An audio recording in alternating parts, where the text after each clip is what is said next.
Hi everybody, Dr. Eric Cobb back with you. I hope that you're having a fantastic week, and now we're going to do something to make it even better. We're going to talk about improving your sleep. Now what prompted me to talk about that topic this week is a recent research paper, and it's not a really new idea, but it's a research paper I just saw talking about the fact that whenever we sleep poorly, we tend to make really lousy food decisions the next day. So the whole point that we're seeing in the research is that it's actually very easy to correlate poor sleep quality with poor food choices and obesity. So a lot of people who are trying to lose weight, or even, maybe they're already in great shape but they're trying to get leaner, often forget the incredible impact that good sleep has on making good choices. If we look at it from a brain perspective, it's pretty simple. Whenever we don't sleep well, the more in control part of the brain, the frontal part that very often helps us make good decisions, is actually a little bit inhibited whenever we don't sleep well. That makes the back of the brain, which makes more primal decisions based off, hey, that donut looks good, that becomes more prominent. And so, as I said, it's very easy to track this, and this is what researchers have shown us again in a study that was just published in the last week. So if you can accept the idea that good sleep leads to better decisions and better decisions lead to a healthier body, it's really important to think about, how am I sleeping? Now, what I'm going to tell you really quickly though, and this is very important, is that a lot of people in the blogosphere, whenever they talk about sleep, they go, hey, you should sleep better. Well, I think we kind of all know that, but typically when people say sleep better, they mean sleep longer, and that's not what I'm talking about. If I were to train you in a gym, I actually, especially in the beginning, have very little interest in how much weight you can move.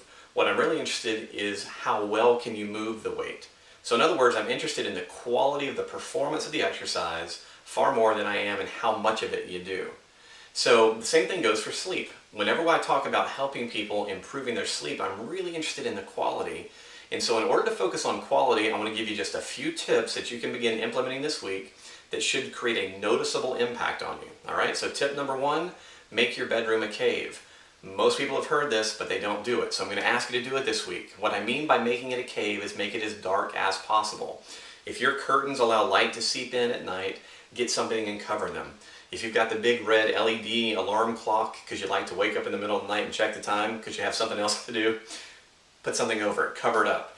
There is a huge body of research that shows that whenever it's darker, we sleep better and the quality of our sleep goes up.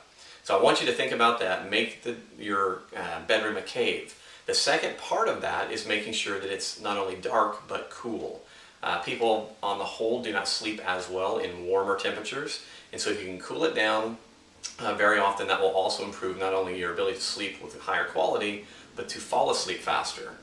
Number three, try to avoid watching TV or staring at a computer for the hour before you go to bed. Now I know this is really hard for a lot of people because that's what we do in the evenings, but the light entering our eyes actually has an impact on our brain and very often will stimulate more wakefulness. And so we will wind up a little bit more awake, we'll have a harder time falling asleep, and as a result our sleep quality will go down. So 1 hour, give yourself a break from anything that has a bright screen on it. Number four, eating.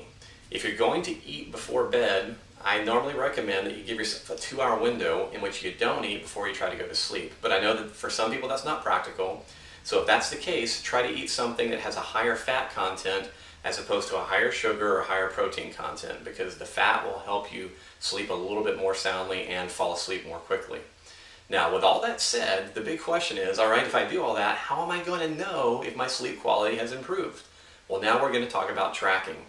I think there's a couple of very simple ways to find out how am I sleeping and how am I feeling as a result of it. You can create a very small survey, all right, that you take every morning, and you wake up and you go, how long did I sleep? You actually put in the hours. How well did I sleep? Rate it on a scale of 1 to 10. All right, if I feel like you slept great, write a 9. If you slept poorly, put a 3. Use a 1 to 10 scale. And then number 3, how much energy do I feel like I have?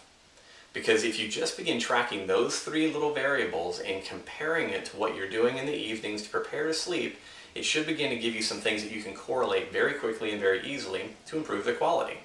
Now, if you're a techno person and you want to really make this very objective as best you can, there are a lot of devices on the market that will actually track sleep now. You can use an iPhone app, but really my favorite piece of technology to improve your sleep information comes from a company called Fitbit.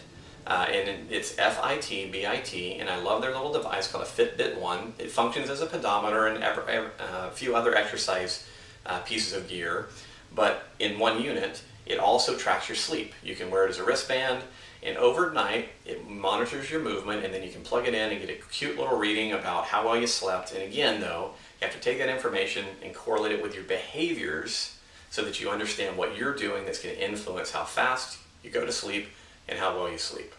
Now, that gives you some base level information about how to, what some people call, hack your sleep. There's a lot more tips and ideas that we have on this, but this is a great place to start. If you have questions about it, please email us, and I wish you a great week of sleep, and as a result of that, a better body and a better brain. Thanks, talk to you soon.